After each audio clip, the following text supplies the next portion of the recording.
Bismillahirrahmanirrahim. Alhamdulillahi Rabbil Alamin.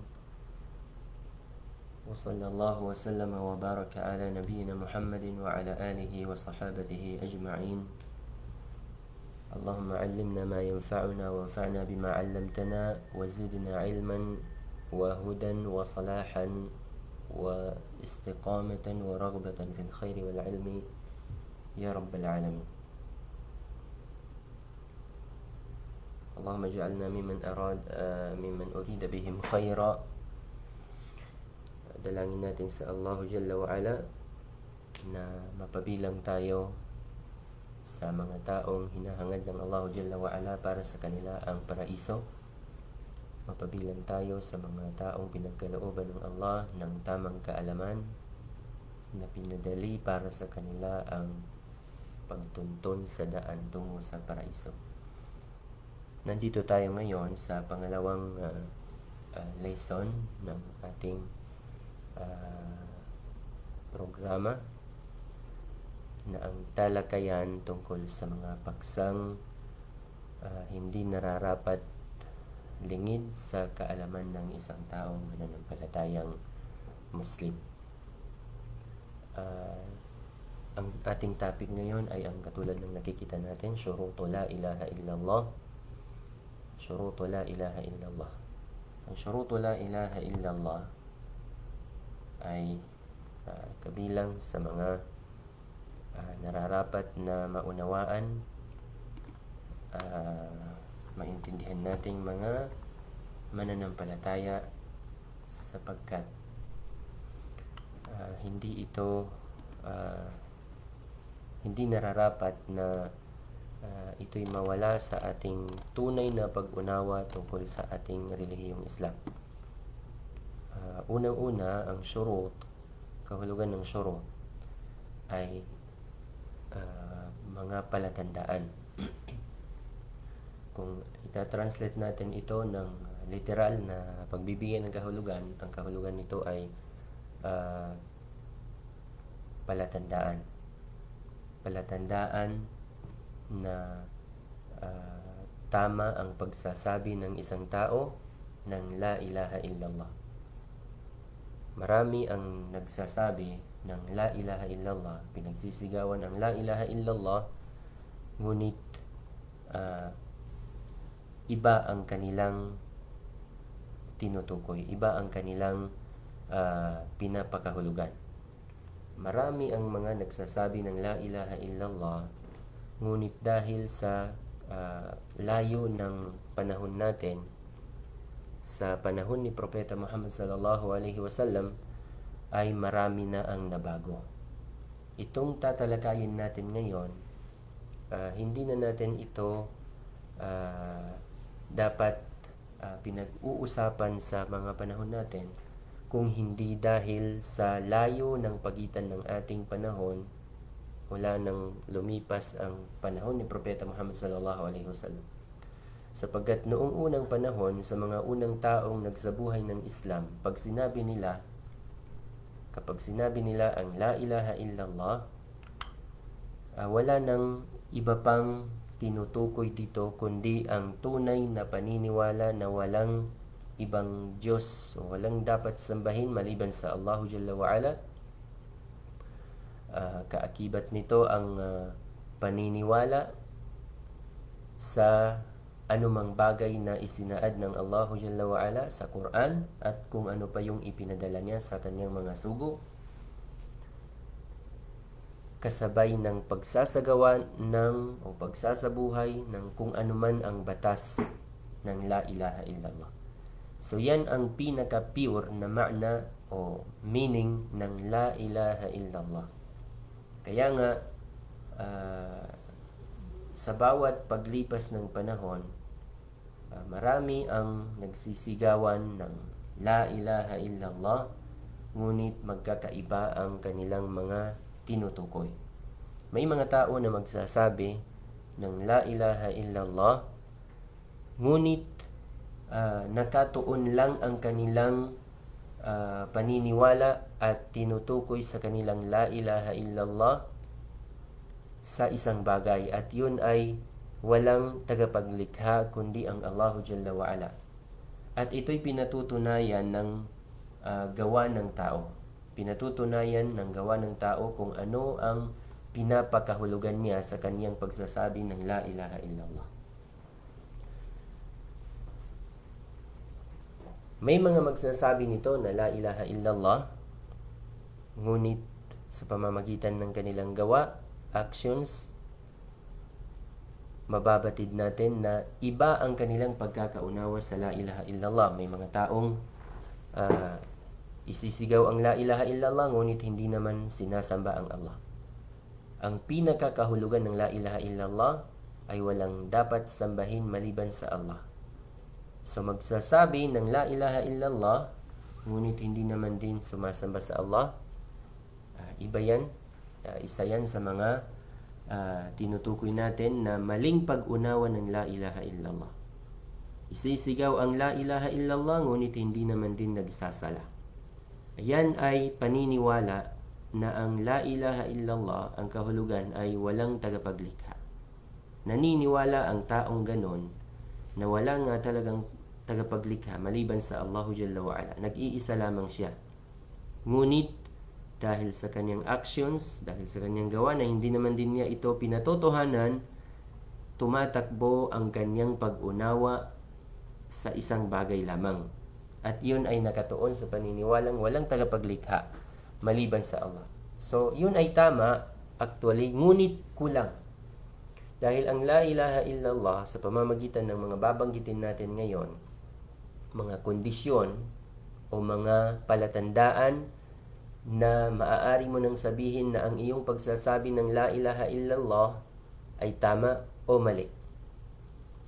Sa pamamagitan nito, mapapatunayan natin na ang mga bagay, malalaman natin, mababatid natin kung ano yung mga bagay sa ating mga paniniwala na dapat nating ituwid.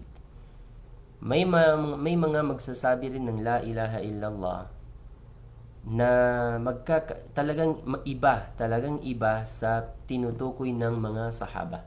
Tayo ay nakabase sa kung ano ang Quran, kung ano ang sinabi ng Quran at kung ano ang sinabi ng sunnah ni Propeta Muhammad sallallahu alaihi wasallam, at kung papaano ito isinabuhay at naunawaan ng mga naunang nagsabuhay ng Islam. Papaano nila naintindihan at naunawaan ang Quran, ganun tayo dapat.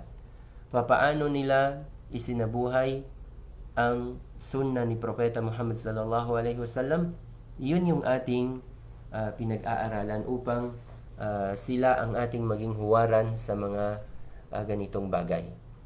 Dahil wala nang dapat pang gayahin maliban sa mga tao na buhay noong ang Quran ay patuloy na ibinababa kay Propeta Muhammad sallallahu alaihi wasallam.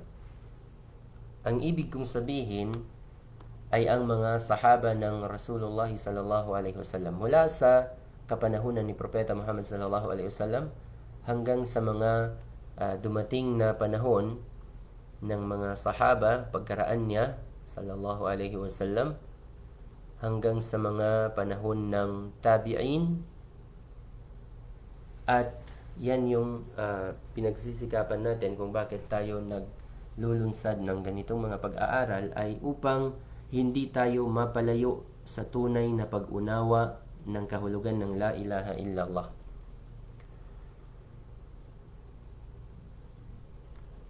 Ang pag-unawa ng mga sahaba sa La ilaha illallah, pag ito'y binanggit nila, automatic na ang kanilang pag-unawa dito, pagbibigay ng kahulugan din nito, ay walang nararapat na pag-ukulan ng pagsamba maliban sa Allahu Jalla wa Ala. Ibig sabihin, naniniwala o paniniwala na nag-iisa lamang ang tagapaglikha, therefore nag-iisa lang din ang dapat sambahin.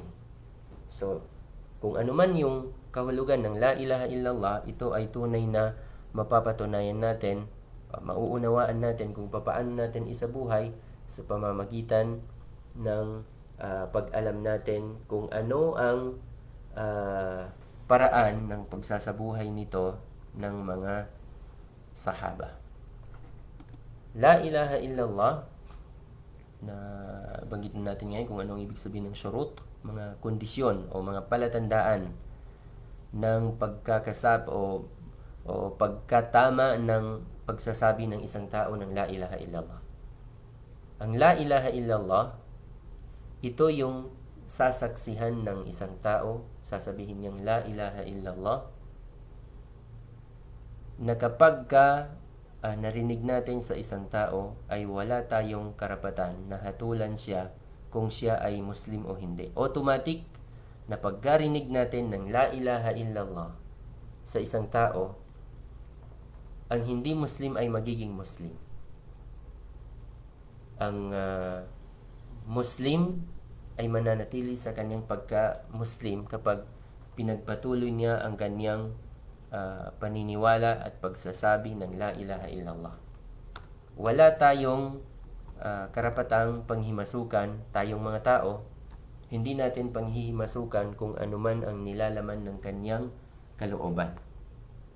Pinag-aaralan lang natin itong mga kondisyon, hindi para hatulan ang ibang tao, ngunit para ma-evaluate natin ang ating paniniwala kung tama o hindi ang pagkakaunawa natin ng la ilaha illallah.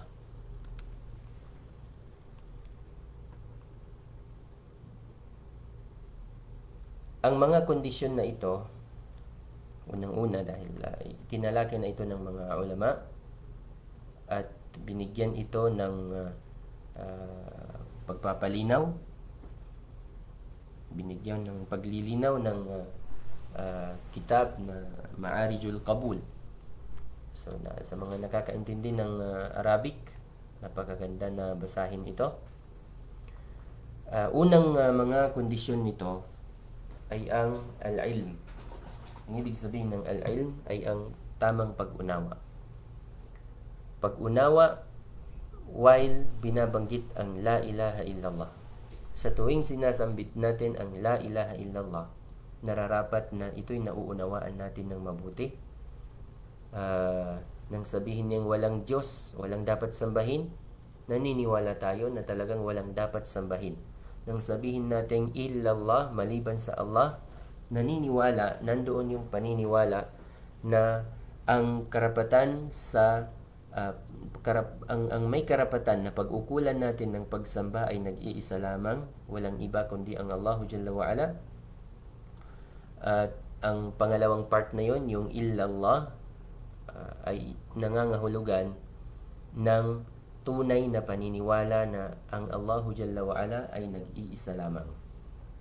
At the same time, yun na rin yung tinatawag nating iman, al-imanu billah, paniniwala sa Allah na nag-iisang Diyos, nag-iisang dapat sambahin at nag-iisang tagapaglikha. Hindi natin dapat binabanggit ng walang kaalaman. Okay, may mga tao kasi na babanggitin ang la ilaha illallah nang hindi naman din niya nauunawaan. Ang utos sa atin ng Allahu Jalla wa Ala, sabi niya, fa'lam annahu la ilaha illallah wastaghfir li dhanbik. Inuna ng Allahu Jalla wa Ala ang kaalaman, pinag-utos niya, alamin mo na walang ibang Diyos, walang ibang dapat sambahin maliban sa Allah, at humingi ka ng kapatawaran sa lahat ng iyong kasalanan. So inuna ng Allah ang pagbanggit ng kaalaman bago niya ipinag-utos ang gawa. Alamin mo muna bago mo gawin. Kaya nga si Al-Imam Al-Bukhari, sinabi niya sa kanyang kitab, al-ilmu qabla al-qawli wal-amal. Ang ilm, ang kaalaman, lubos na pag-unawa, ay nararapat na mangunguna sa salita at gawa. Hindi naman talaga natin pwedeng gawin ang isang bagay kung hindi natin ito lubos na nauunawaan. Nararapat na mauna ang ilm. So pagdating sa la ilaha illallah, sa araw ng paghuhukom, binanggit ng Allah Jalla wa Ala, illa man shahida bil haqqi wa hum ya'lamun.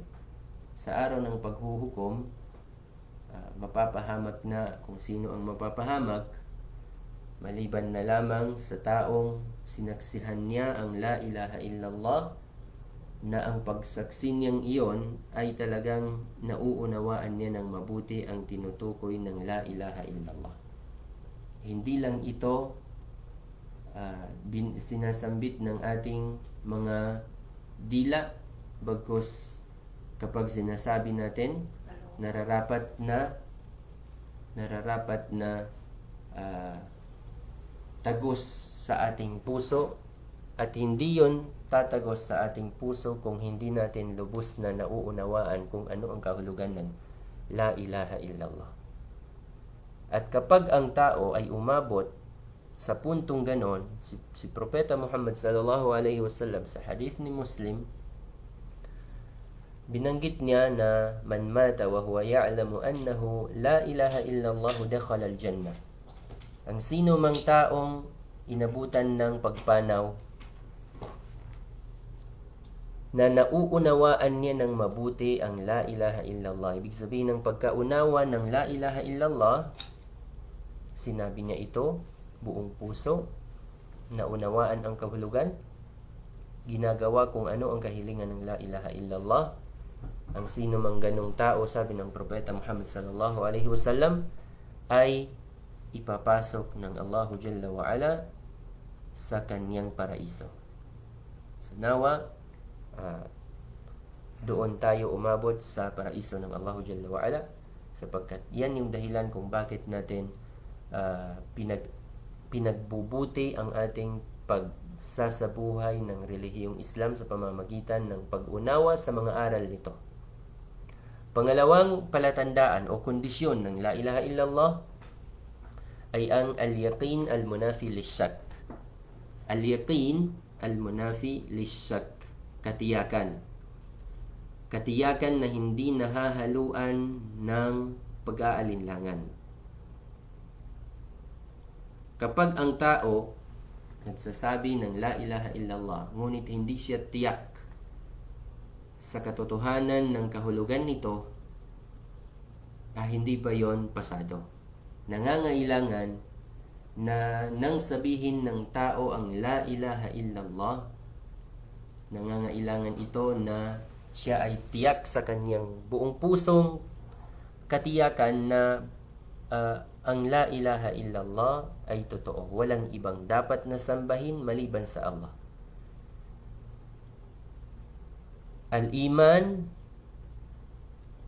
ang tinatawag na iman, ay nangangailangan ng katiyakan dahil hindi mabubuo ang lubos na iman, hindi mabubuo ang tinatawag nating iman kung hindi tiyak ang isang tao sa kanyang pananampalataya.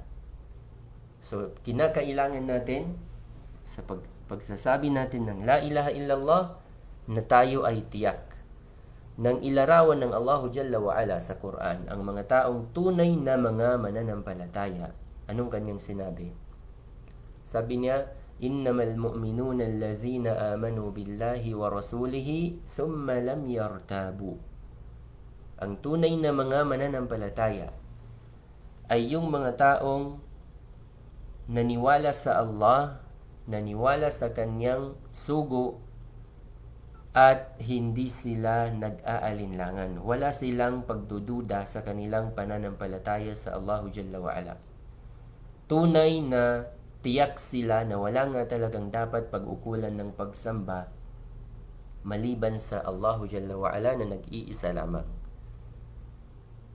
So, sa aya na ito, pinatotohanan ng Allahu Jalla wa Ala ang tunay na pananampalataya ng mga taong ito, ng mga mu'min, at sa kondisyon na ang kanilang pananampalataya, ang kanilang paniniwala ay hindi nababahiran ng kahit na konting pagdududa tungkol sa katotohanan ng la ilaha illallah.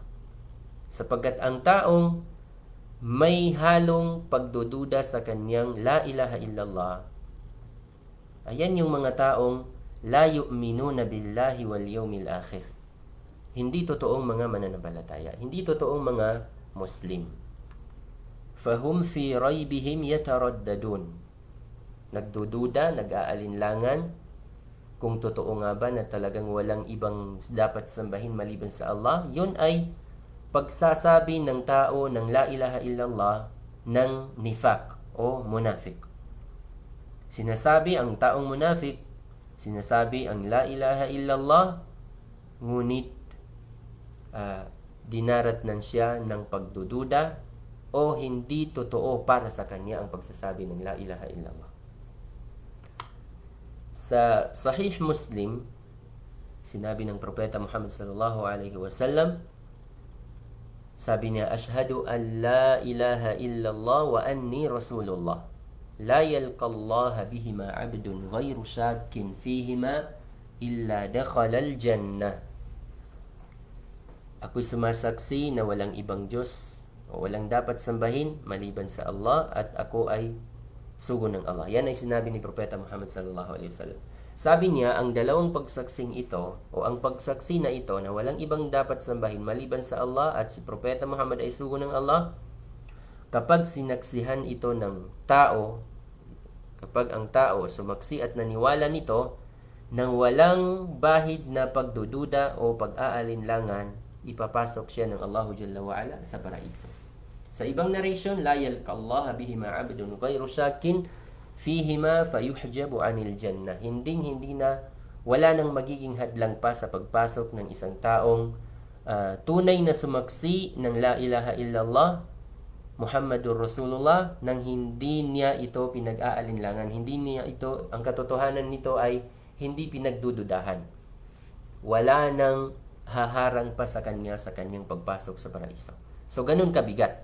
Ang la ilaha illallah, binanggit natin sa una, ang la ilaha illallah, siya ang kalimatut tauhid, siya na rin ang ating aqidah. Siya ang pinagmumulan ng ang ating mga batas sa Islam. فاشترط في دخول قائلها الجنة أن يكون مستيقنا بها. Ang taong sa binanggit ng Propeta Muhammad sallallahu alaihi wasallam, binanggit niya dito na isang napakalaking kondisyon para lamang makapasok ang tao sa paraiso ay kapag sinabi niya ang la ilaha illallah nang hindi nagdududa sa kahulugan nito. Walang pag-aalinlangan para sa kanya na totoo ang la ilaha illallah. Pangatlo, dahil sinisikap natin na matapos natin ito ng hindi ganun kahabang oras. Pangatlong kondisyon at mga palatandaan ng pagkatama ng ating pananampalataya ng pagsasabi natin ng la ilaha illallah ay ang al-qabul. Al-qabulu limaqtadathu hadhihi al-kalimatu bil-qalbi wal-lisan. Ang lubos na pagtanggap sa mga bagay na dinadala ng la ilaha illallah. Ano bang dinadala ng la ilaha illallah? Ang la ilaha illallah, naghahatid yan ng batas na ipinag-uutos at batas na ipinagbabawal. Yan ang batas ng la ilaha illallah. Meron itong ipinag-uutos at meron itong mga ipinagbabawal. So yan na yung pinagmumulan ng batas ng la ilaha illallah. Kailangan nating tanggapin, kailangan nating tumalima sa kung anuman ang hatid sa atin ng la ilaha illallah, at nang sa ganon ay mapatunayan natin sa ating mga sarili na ang ating pagsamba ng ating pagbanggit o pagsasabi ng la ilaha illallah ay totoo nga. Okay?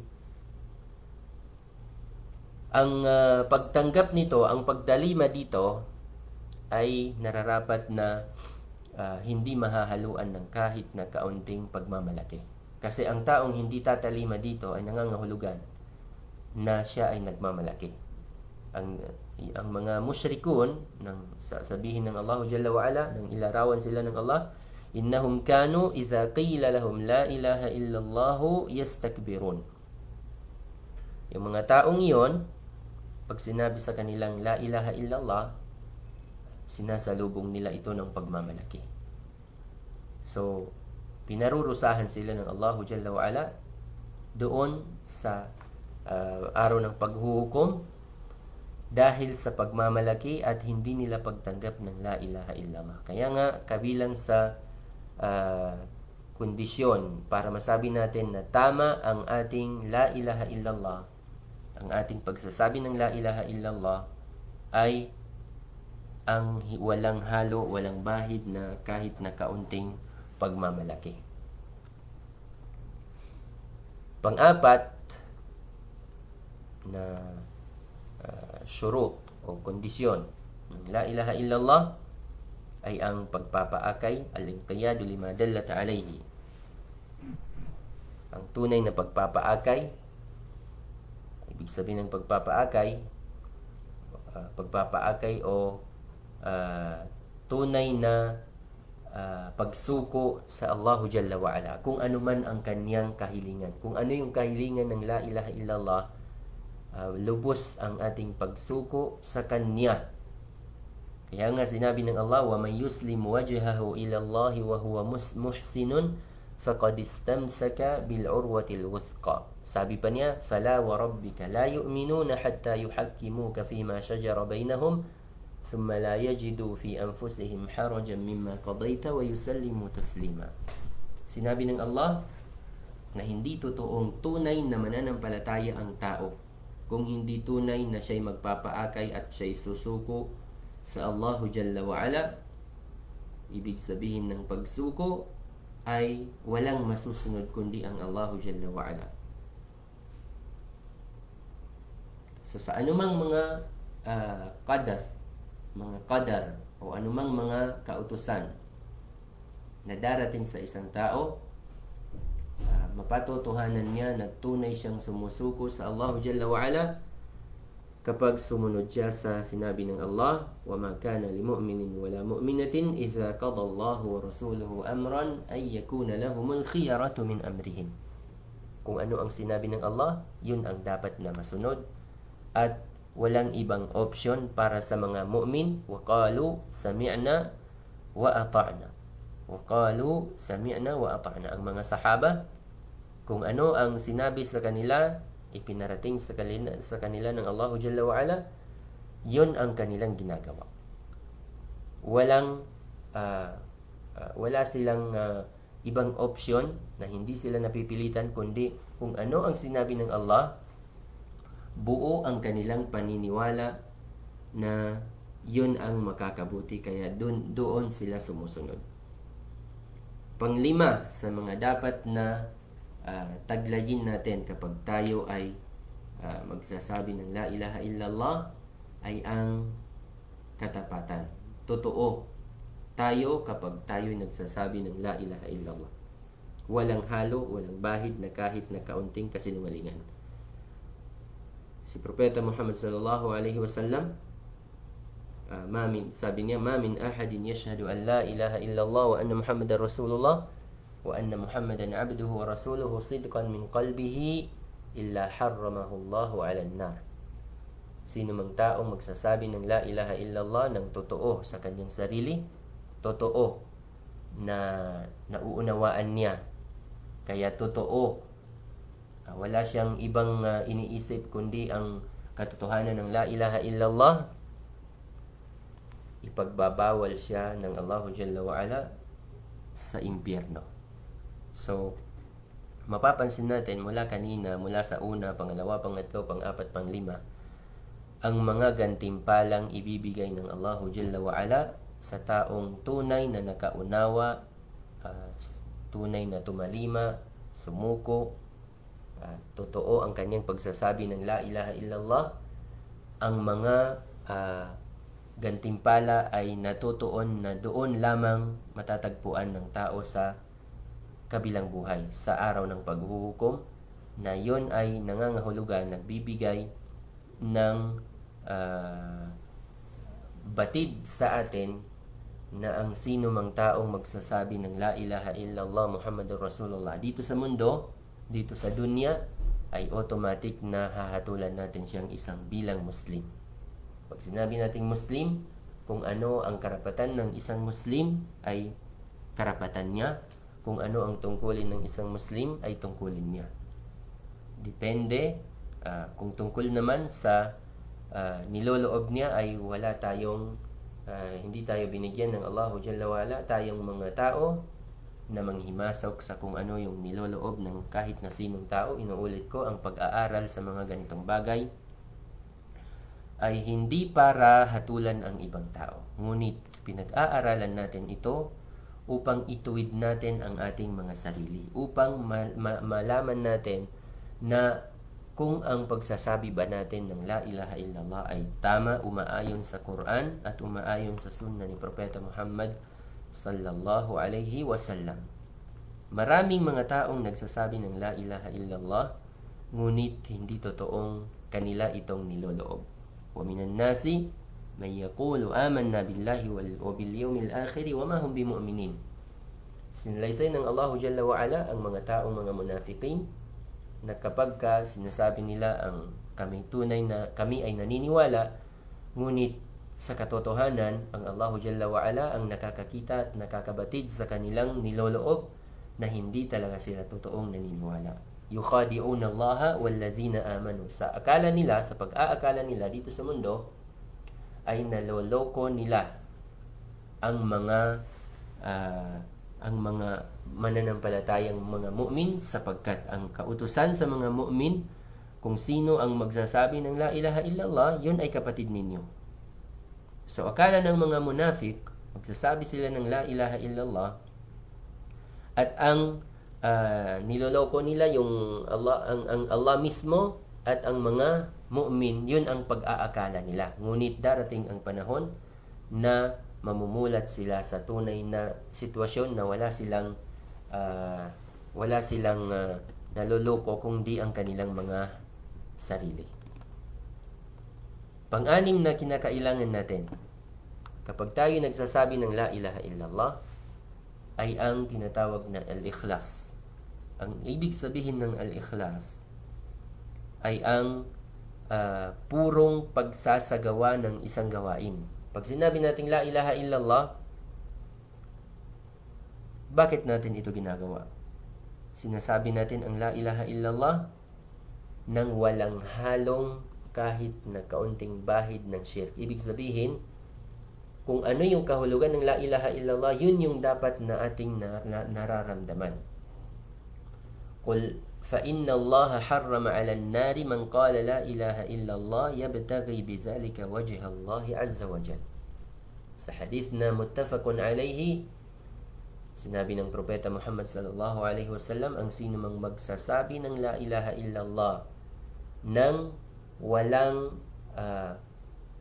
hinahangad kundi ang Allahu Jalla wa Ala, sinasabi niya ang La ilaha illallah ng buong katotohanan, wagas sa kanyang sarili na wala nga talaga siyang dapat sambahin maliban sa Allah, at sinasabi niya ito, ang La ilaha illallah mismo, dahil gusto niya, hinahangad niya ang gantimpala ng Allah at wala siyang hinahangad na kabutihan pa maliban sa kabutihang idudulot ng gantimpala ng Allahu Jalla wa Ala para sa kanya.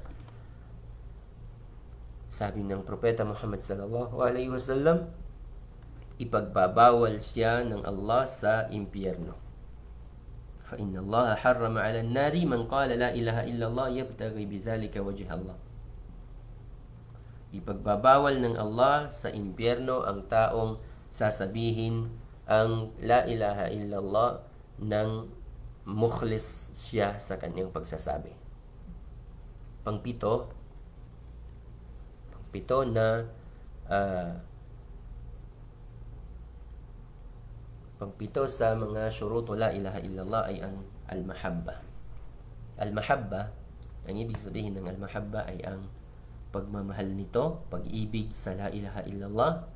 At kapag sinabi nating pag-ibig, hindi mo ito babastusin, hindi ito mamaliitin.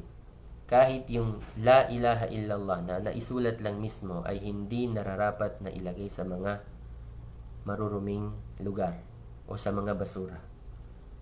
Kapag ang tao naglalagay ng La ilaha illallah sa mga bagay na hindi nararapat dito, yun ay may pagkukulang sa al-mahabba dito sa tinatawag nating la ilaha illallah. Ang al-mahabba ay tunay na pagmamahal sa Allah Jalla wa'ala, at yan ay katangian ng mga taong mga mu'min nang isinalaysay ng Allah Jalla wa'ala sila. Sabi ng Allah, Ya ayyuhallazina amanu man yartadda minkum an dinihi fasawfa ya'ti Allahu biqaumin yuhibbuhum wa yuhibbunahu. Nang ipaliwanag o nang isalaysay ng Allah ang katangian ng mga taong tunay na mananampalataya sa Kanya, binanggit niya na ang mga taong yon ay nagmamahal kay Allahu Jalla wa'ala. At the same time, dahil sa pagmamahal nila sa Allahu Jalla wa'ala, may gantimpala ang Allah na meron din itong o mamahalin din o minamahal din ng Allahu Jalla wa'ala ang mga taong ito. Itong mga binanggit natin, may pangwalo, al-kufranu bima yu'badu min dunillah. Ang pagtanggi, ito yung pangwalo, pagtanggi sa lahat ng sinasamba maliban sa Allah. Dahil maraming mga taong sumasamba sa iba, marami ang sumasamba sa Allah, maraming sumasamba sa ibang mga pinaniniwala ang mga Diyos-Diyosan. So kailangan na ang taong magsasabi ng la ilaha illallah ay mapapatunayan niya sa kanyang sarili na totoo nga ang kanyang la ilaha illallah kapag kinamuhian niya ang lahat ng sinasamba, lahat ng uri ng kinikilalang mga Diyos-Diyosan. Sa pag-alam natin, sa pag-aaral natin ng ganitong mga paksa, hindi nangangahulugan na itong 8 na binanggit natin, ito lang yung pinangangailangan ng pagsaksi ng la ilaha illallah upang ito'y maituwid natin. Hindi lang. Kailangan din ng lahat ng pagsamba na makapuso, gawaing puso na pagsamba ay kinakailangan, pwede natin sabihin na yun ay kasali sa mga kondisyon sa pagpapatotoo ng la ilaha illallah. Ang tawakkul, hindi natin binanggit, ngunit kasali yan sa mga kinakailangan natin sa pagpapatotoo ng la ilaha illallah. Ang ibig sabihin ng tawakkul ay ang tunay na totoong pagtitiwala sa Allahu Jalla wa'ala. Tawakkal. Wa 'ala Allahi fatawakkalu in kuntum mu'minin, sabi ng Allah. Kung tunay na mga mananampalataya kayo ay sa Allah kayo magtawakkal. Ang tiwala ninyo ay dapat na matuon lamang sa Allahu Jalla wa'ala. Ganun din ang takot sa Allah. Binanggit din ng Allah sa Quran, wa khafuni in kuntum mu'minin. Kung tunay na mga mananampalataya kayo, ay nararapat na wala kayong katakutan maliban sa Allahu Jalla wa'ala. So lahat nito actually ay may mga explanation, may mga pagpapaliwanag na inshallah kung may mga pagkakataon tayo ay bibigyan natin ng konting linaw. Ganon din ang ar-raja, ang paghahangad sa mga gantimpala ng Allahu Jalla wa'ala bilang kapalit, bilang gantimpala sa lahat ng ating kabutihang ating gagawin dito sa mundo. So, kailangan din yun. Ang taong gagawa ng kabutihan at sasabihin niya kahit hindi ako gantimpalaan ng Allah, yun ay mali. Hindi yun pwede. Kasi sa pagsamba sa Allahu Jalla wa'ala, nararapat na nandoon yung al-khawfu war-raja. Al-khawfu war-raja. Takot sa Allahu Jalla wa'ala na hinahaluan ng pangangarap, paghahangad na ipagkaloob sa Kanya ng Allahu Jalla wa'ala ang Kanyang gantimpala sa Kanyang mabubuting gawain. هذا وصلى الله وسلم وبارك على نبينا محمد وعلى آله وصحابته أجمعين. Nawa pagkaloob sa atin ng Allahu Jalla wa'ala ang tunay na pag-unawa at pagsasabuhay ng la ilaha illallah. Wassalamu alaikum warahmatullahi wabarakatuh.